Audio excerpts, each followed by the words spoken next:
Dober dan in dobrodošli v mojem novem tedenskem vlogu. Danes bom urejala rastlinski terarij. 2 leti nazaj sem kupila ta zaprt rastlinski terarij, in sicer v Dobrovniku, tam, kjer gojijo orhideje. Posnela sem ga prvi dan, ko sem ga kupila, potem sem ga posnela čez 1 leto in pa takole izgleda pa danes. Tudi ta terarij rabi določeno nego, zato ga bom danes malo postrigla pa malo zalila. Zaliva se enkrat na leto, jaz ga do zdaj sicer še nisem zalila, tako da bo danes prvič, da ga malo uživim. Postrigla ga bom pa zato, da dobi malo prostora. Tistikrat, ko sem kupila ta terarij, mi je bil tako strašno všeč in poseben, da sva potem še enega tazga, manjšega, naredili z vnukinjo. Tudi ta zelo lepo uspeva. Čeprav je bil narejen samo tako bolj za probo, ker imam jaz idejo, da bi naredila še enega večjega. Zaprt terarij potrebuje zelo malo vode, gre za en tak samozadosten ekosistem. Znotraj kroži vlaga, rastline pa za življenje potrebujejo svetlobo. Zaliva se z destilirano vodo ali pa z deževnico. Ta terarij se večkrat zarosi tako na dan in v bistvu je to nekaj čisto normalnega, ker voda v tem terariju kroži. Se pa vprašamo, kako te rastline sploh živijo notri, če je zaprto vse, če je en tak zaprt sistem. V bistvu te rastline proizvajajo svoj kisik in ogljikov dioksid in s tem ustvarjajo svoje ozračje znotraj tega terarija. Zato pa se ta rastlinski terarij zelo redko zaliva in tudi redko odpira. Pravzaprav je pomembno samo to, da ga postavimo na neko svetlo mesto. Imam pa shranjen še prav račun 30. april 2023 in cena 50 evrov.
Tega sva pa naredila z vnukinjo. Nič, zdaj pa kar pojmo. Bom kar začela pri temu, ta velikmu. In ga bom malo porezala. Jaz imam ene take daljše škarje, tako da lažje pridem do teh rastlin.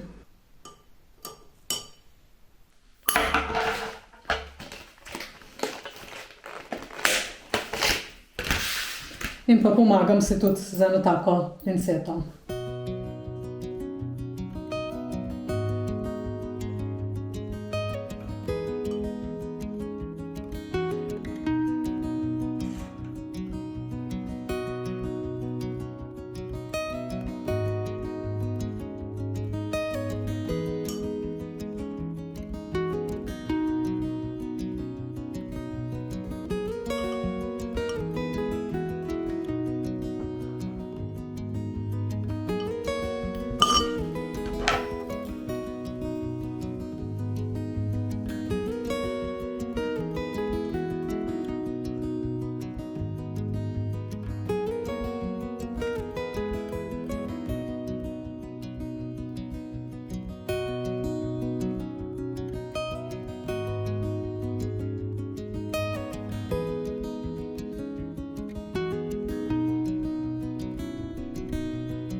Tako, zdaj ga bom pa samo še zalila. Mislim, da bo v redu takole.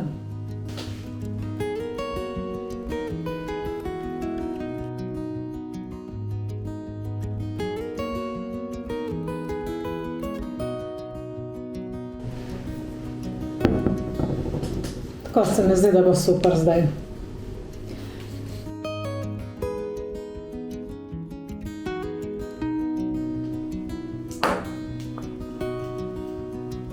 Zdaj ga pa vred še temečkanga. Ja, ta se je tudi kar močno razrastel. Ampak ta ima bolj čvrste liste, ker smo ga malo kasneje delali.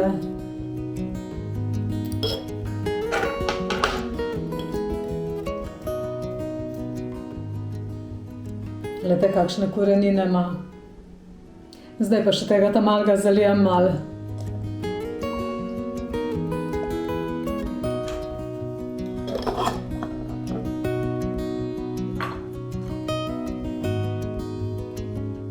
Super. To bom pa poskusila čim prej uporabiti in narediti nov terarij.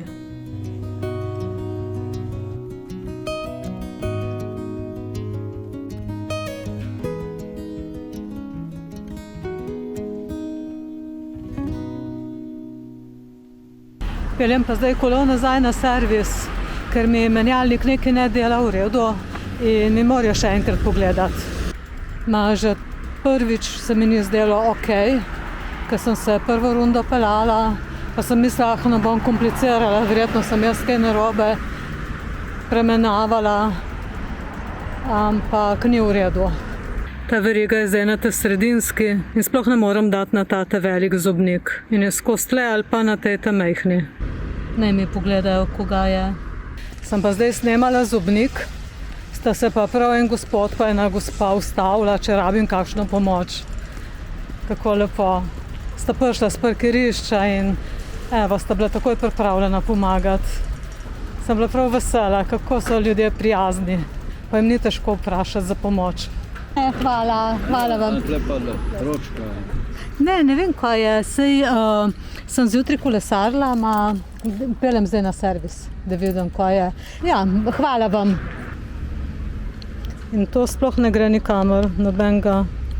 Dober, ta, ja. Ta pa ne. Se kar tle zašteka. Se mi zdi, kakor da je nekaj preskočilo. Bojo fantje preverili, kaj je. Lahko tudi, da so nazadnje žico menjali, je rekel, pa da se je zdaj kaj razrahljalo. Ne vem, bojo pogledali. Meni tak ni nič povedal, kaj so menjali. Sam koliko je račun. Vprašala pa tudi nisem, itak se nič ne spoznam. Še pri mesarju sem se ustavila, sem vzela 2 puranja zrezka, tako da bom imela sveže za večerjo. Sem se spomnila, da imam v skrinji še narezane šampinjone od zadnjič in sem se odločila, da bom naredila kar te puranje zrezke v gobovi omaki. Tudi da šampinjone porabim, ker tudi ni preveč pameten, ne vem, koliko časa jih imeti notri v skrinji. So me klicali servisa, da lahko pridem po kolo, pa me prav zanima, kaj mi bojo povedali, kaj je bilo narobe z menjalnikom. Kolo so mi malo poštimali, so rekli, da ni bilo nič posebnega, tako da tudi nisem nič plačala. Rekel je tudi, da mi je to ročko malo namazal. Bomo videli, kako se bo zdaj ta menjalnik obnašal na prvi vožnji, pa vam bom tudi poročala, ali je okej ali ni. Pa sem jih pa še prosila, če mi gume napumpajo. Tako da smo vse skupaj rešili brez stroškov. To mi je še najbolj všeč. Sem se šla zapeljati en krog, da vidim glih, kako je ta menjalnik zdaj naštiman, če je v redu. In čas sem gledala skozi okno in sem rekla, nič grem, ker napoved je bila pa, da bo dež. Ampak zaenkrat kaže v redu. Se bom pa tudi zadrževala bolj tle okrog Solkana. Predvidevam enih 20 km, da bi naredila, če bo ratalo. Malo se bom vseeno orientirala po vremenu. Še dobro, da sem šla zjutraj na kolesarjenje. Zdaj se je kar v sekundi se je ulilo.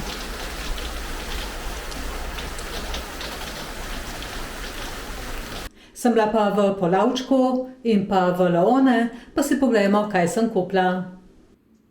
V Polavčku sem kupila grozdje in pa banane. No, v Leone sem pa kupila nekaj zmrznenih reči. Idrijski žlikrofi so bili znižani na 11,20 €. Kupila sem potem te panirane čebulne obročke, sem koristila njihov popust za 10% oziroma pač tisti njihov kupon, ki imajo, in niso bili niti 5 €. Kupila sem še 2 korneta. Na sladoled imajo tudi nek kupon, 25% popusta sem dobila potem. In pa kupila sem še 2 žogici, ker sem si jih prav zaželela. Prav tako me malo spominja na otroštvo. Ne razumem pa, zakaj je treba to pakirati v to plastiko. Potem ti dajo pa lesene žličke zraven. Ma kdo jih razume? V Polavčku sem dala 3,25 €, v Leone sem dala pa 18,67 €. Tako da je vse skupaj ratalo 20 €. Jutri moram iti pa še v Eurospin in pa Hofer, potem bom pa skočila še v Italijo, v Familo. Gledam pa zdaj te čebulne obročke. Sploh nikjer ni nič napisano v slovenščini, pa tavžent jezikov. Nizozemska, Anglija, Nemčija, Francija, Estonija, Italija, Portugalska. Kaj še potem? Tukaj je Danska, Švedska, Poljska, Češka, Slovaška,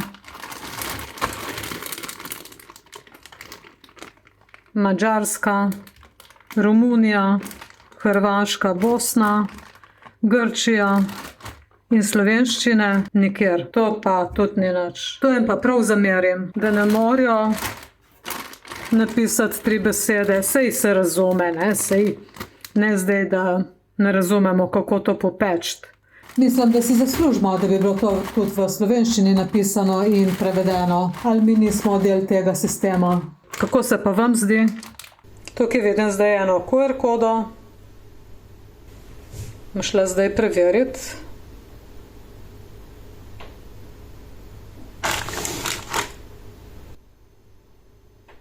Gremo pogledat.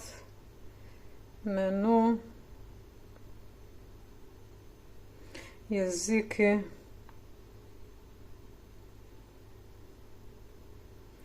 Ni da ni. Ja, na Slovenijo so pa prav pozabili.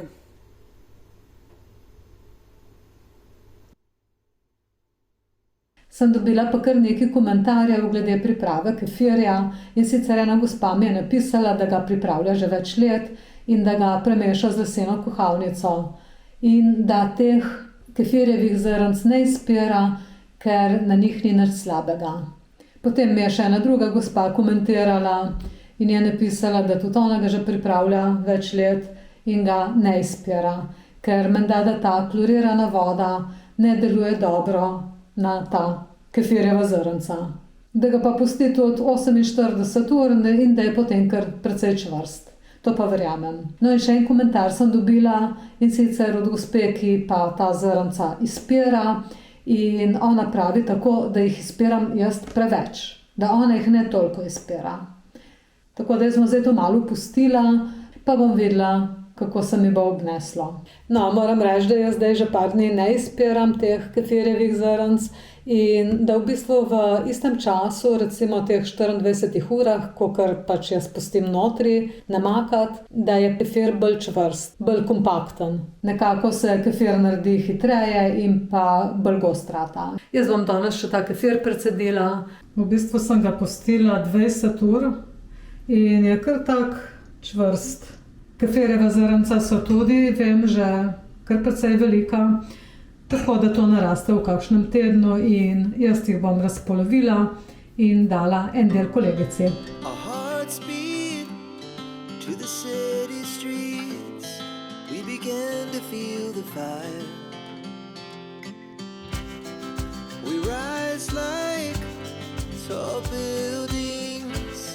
As the chemicals, they take us higher.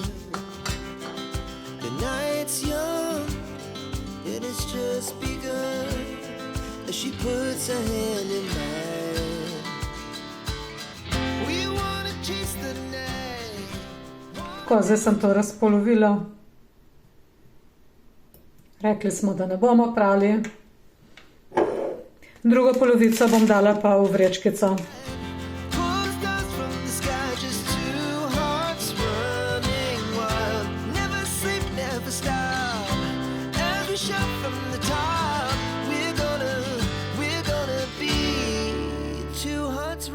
Pa imam rešeno do jutri. Kefirjeva zrnca se ne prodajajo, ampak se podarjajo, ker s tem podariš tudi zdravje. Zdravje podarjam tudi vam.